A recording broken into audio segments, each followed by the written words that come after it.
Mabuhay! Ako si Michael Dinapo Lopez. At ako naman si Rafa Jane Lagumbay Ubanan at kami ang inyong mga Kapilipino. Ngayon ay Abril, buwan ng panitikan, na may temang ang panitikan at kapayapaan. Ngayon ay magsasagawa kami ng isang interview tungkol sa kahalagahan at kontribusyon ng panitikan sa pagpapanatili at pagpapalaganap ng kapayapaan sa bansa at sa komunidad. Handa na ang lahat.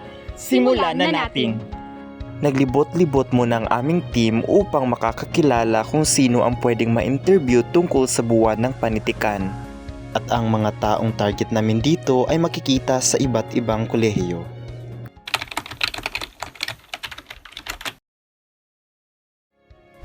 Magandang hapon sa iyo. Magandang hapon din. So maaari po bang malaman kung ano ang iyong pangalan at kursong kinuha?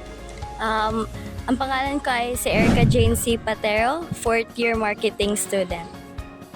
So ang tanong, ano ang kahalagahan ng panitikan ngayon? Para sa akin, mahalaga ang panitikan ngayon dahil ito ay nakatutulong sa pagpaplano ng kani-kanilang mga buhay. Maraming salamat.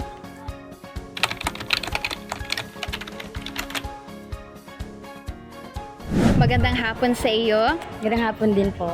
Maaari po bang malaman ang inyong pangalan at kursong kinuha? Okay po, ako nga po pala si Crystal Joy B. Caballero, isa estudyante ng fisheries. Maraming salamat. Meron lamang po akong katanungan tungkol sa kapayapaan. Para sa iyo, ano po ba ang kapayapaan?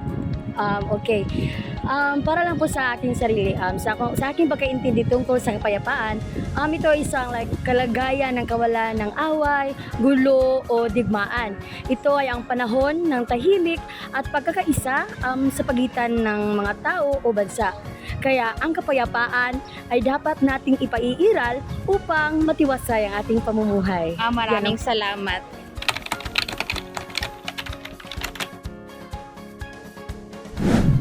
Magandang hapon sa iyo. Good afternoon.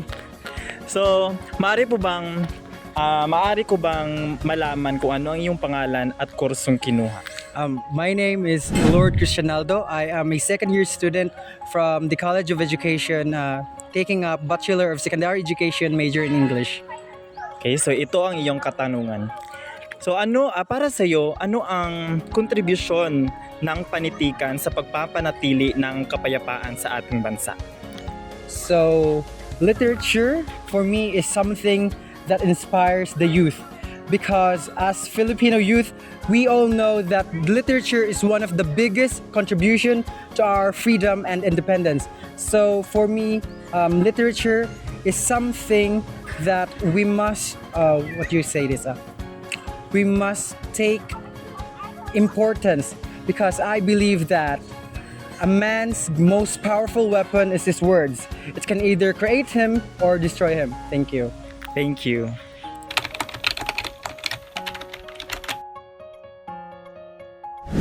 Magandang hapon sa iyo. Magandang hapon din. Maaari po bang malaman ang iyong pangalan at kursong kinuha?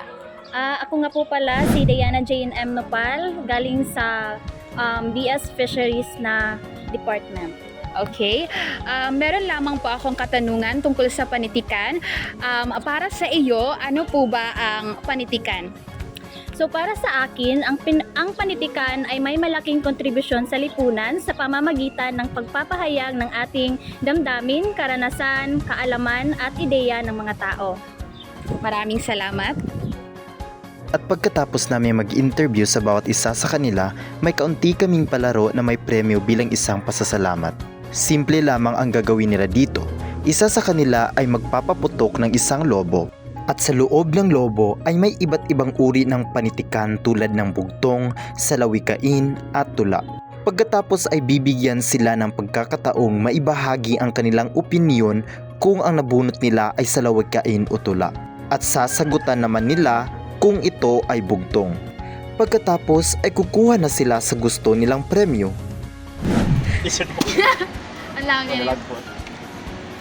Okay, so maaari mo bang basahin kung ano ang nakasulat? Bugtong-bugtong. Alam mo, dala ka ng iyong dala. Okay, so isang uri ng bugtong. So ano po ang iyong sagot?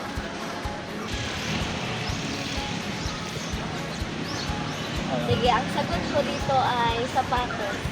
Tama. And okay, so maraming salamat, ate. Thank you so much. Art. Ano po ang iyong nakuha? Ang iyong nakuha ay bugtong. Maaari mo po bang masabi? Ito po ang laban. May katawan, walang mukha, walang mata, pero lumuluha. Ano po ang iyong sagot? Kandila? Tama! Yes! Tama ang iyong sagot. Pumili ka na ng iyong papremyo. Yes! So, nakapili si ate. So, thank you.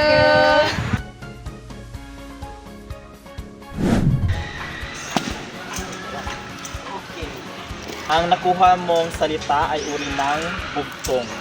Maaari mo ba itong basahin? Bugtong-bugtong. Kay lapit-lapit na sa mata, di mo pa rin makita. Kaya. Tama. Okay, so you can claim your prize, Mr. Now. Thank you. Maraming salamat. Maraming salamat. Thank you. Okay. Bugtong-bugtong. Ako ay may kaibigan, kasama ko kahit saan. Ano po ang iyong sagot? Anino? Tama! Tama! So dahil dyan, dahil tama ang iyong sagot, pwede ka nang pumili sa isa rin mga ito. Premyo. Yahay! Mo, kanyang favorite. Hey. Thank you! Thank you.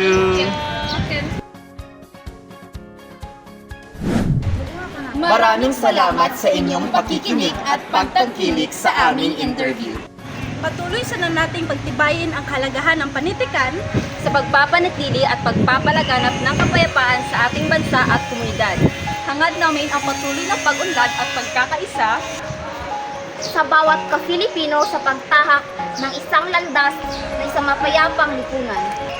Mabuhay ang sining ng panitikan at ang kapayapaan sa ating bansa.